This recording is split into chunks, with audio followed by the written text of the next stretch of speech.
The Bingelela Lodge nightmare, drunken threats and short-term hostage-taking in Bergville, South Africa. Although, to be fair, my wife doesn't think that the friend was drunk. I was just giving him the benefit of the doubt.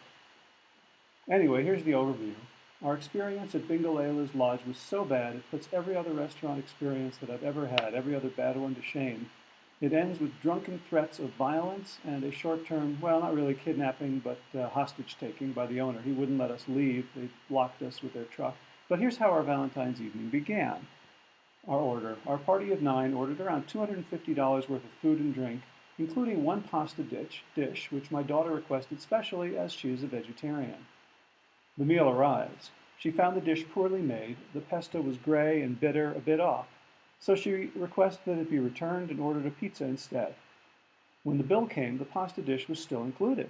So I showed that mistake to the waitress, who nodded and left and didn't come back. I expected her to return with an adjusted bill, but she didn't. Well, she wasn't a very good waitress. She didn't bring us stuff timely. She didn't pay attention to us during the evening. So I figured that was that. And so I figured I'd go, tell the owner. And I smiled and showed him, look, she forgot to do this. And politely letting him know that we returned the dish and needed it taken off the bill. Well, something happened that's never happened to me before at any other restaurant ever. The owner refused.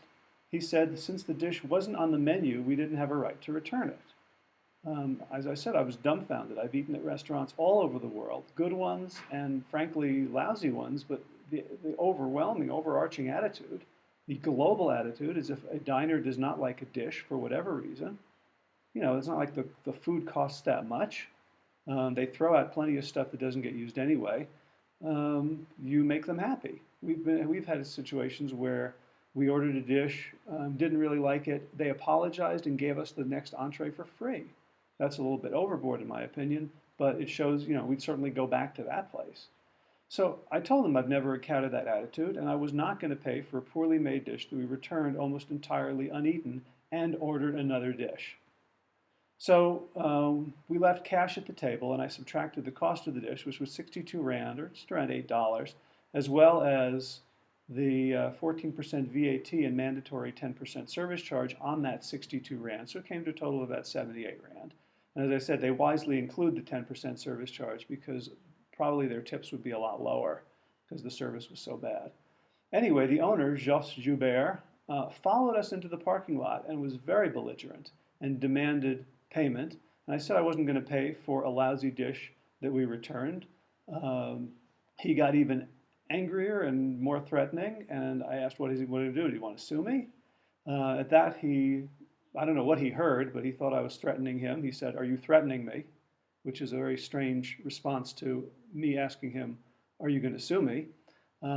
Cursed at me and called some tall friend who my wife doesn't think was drunk, but I'm hoping was, for the sake of everyone else who knows him, and they headed for their truck and drove out. So my thought was they were going to block us in. At first I thought they were just going to block in our car, but I knew something was up.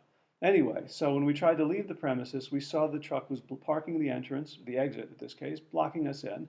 He cursed a lot more in front of my 2 children and a 78-year-old friend with whom we were dining, 2 other couples who had accompanied us, and the friend, tall, certainly buff and scary, certainly drunk, possibly, threatened to bliksem and donner me, and my wife informs me that both of those words are misspelled, with his fists. I believed him, so I kind of backed off.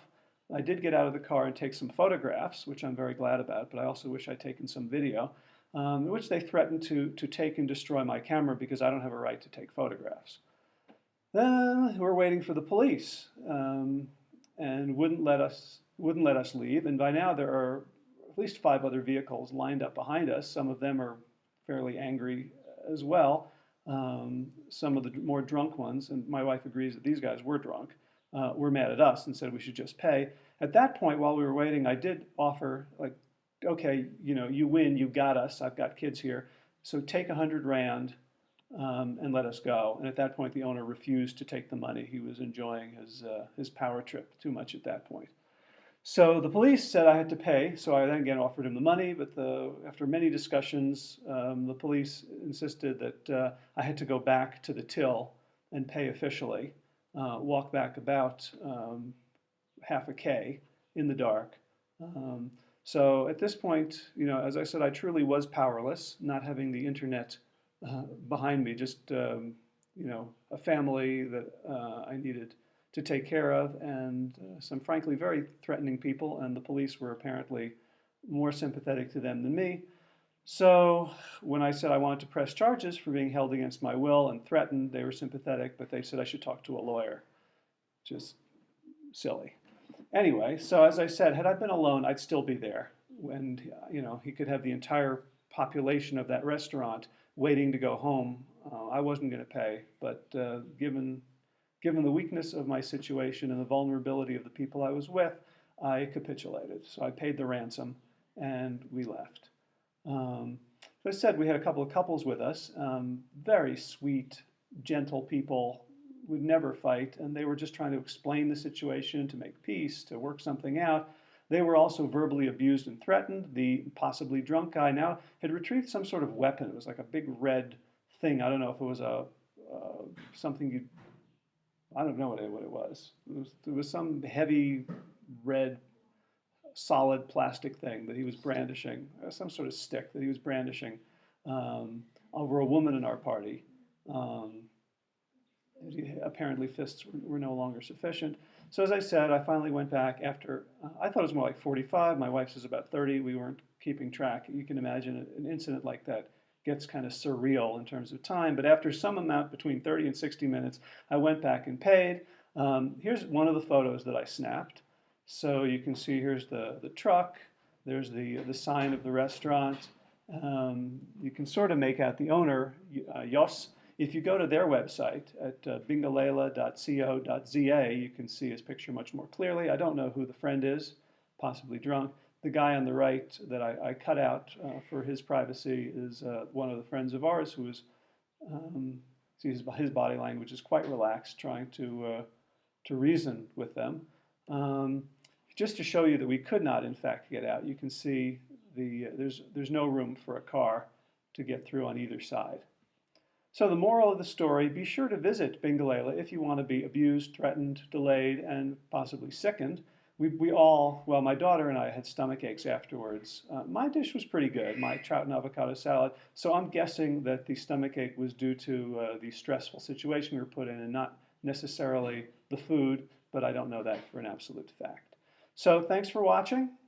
Please spread the word. If you want to link to bingelela.info, and make sure that no one else has this experience. Because really, we live here in South Africa in one of the most beautiful, friendly places in the world. And there's so many great places to eat and stay that we don't need to support this, this boil on the face of one of the most gorgeous areas, the Drakensberg region of South Africa. Thanks for watching. Take care.